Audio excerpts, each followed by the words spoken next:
You know, heroes, after a long day of playing with redstone, fighting monsters, farming, and all that other stuff, I just like to unwind, relax in my bed, and take a nap.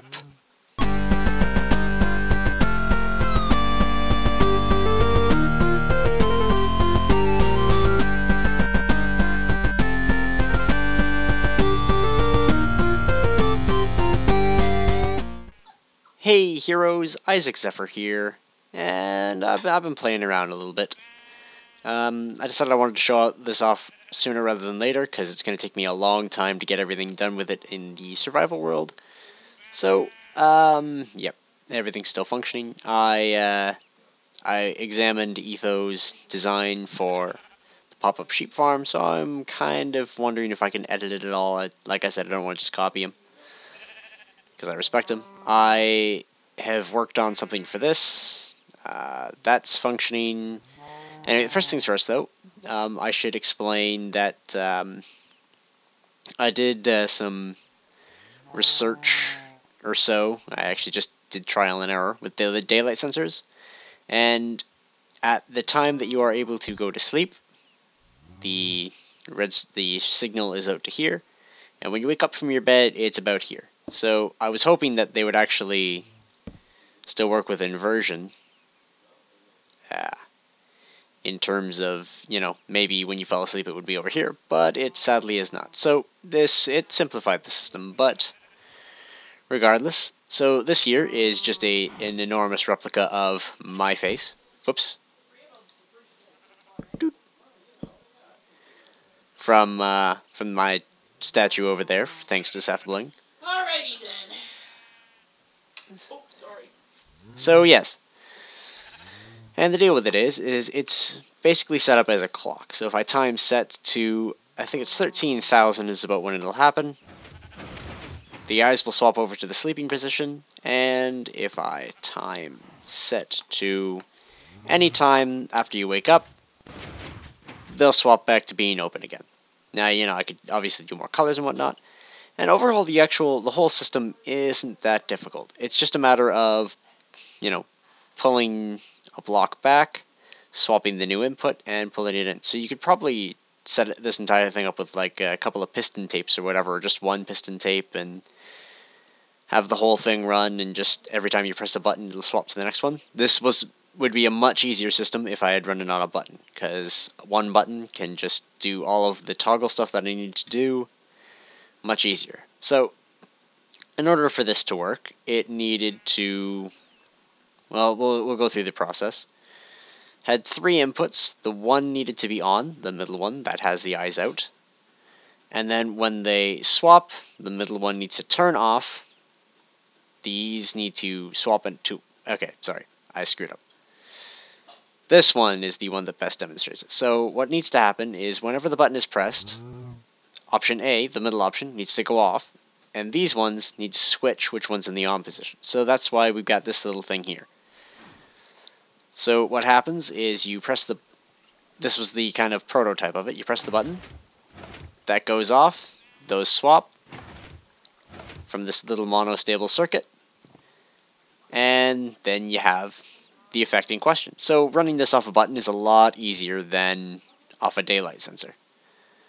Also, if you needed to, if you wanted it only for like, a specific time of day or whatever, you could use one of these. Because this is another thing yet Etho showed. I was playing around with it.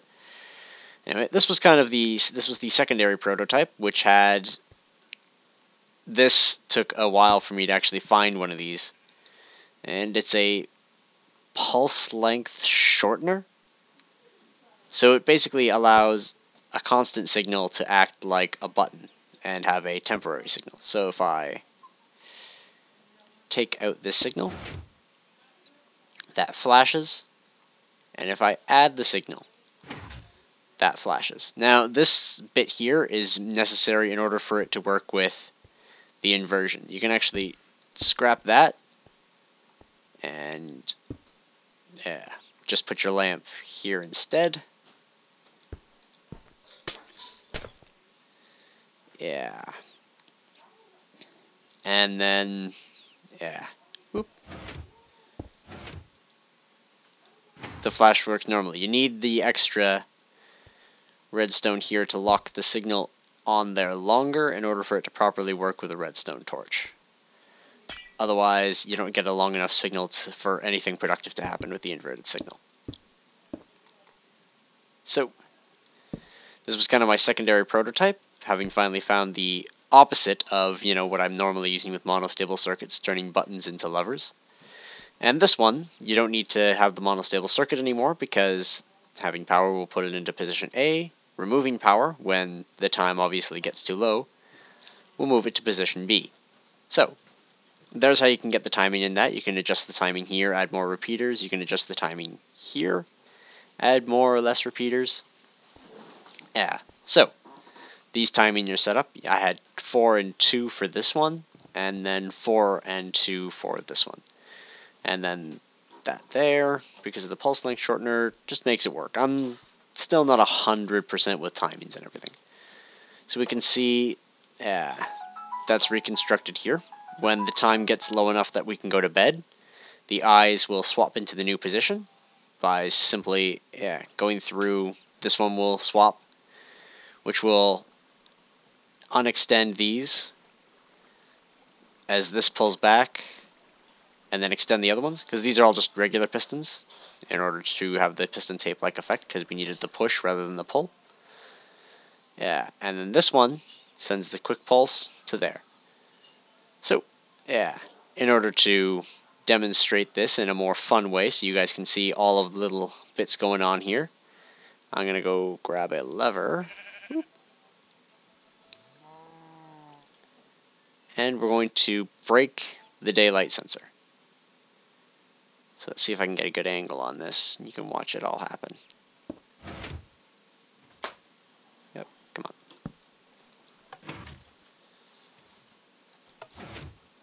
Back, down, out.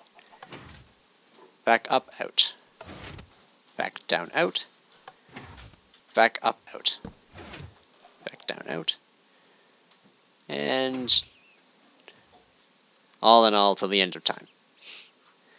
So yeah, it's just kind of like a cool graphical clock so you can tell when to go to bed. I'm going to put it in my survival world. I don't know. It's not very exciting, but with all this crazy circuits laying around, I guess you guys might want to inspect some of them. So I'll leave a download link in the description below so you can, check this out for yourself. And yeah, so till next time, this is Isaac Zephyr signing out. And I'll see you all later, heroes.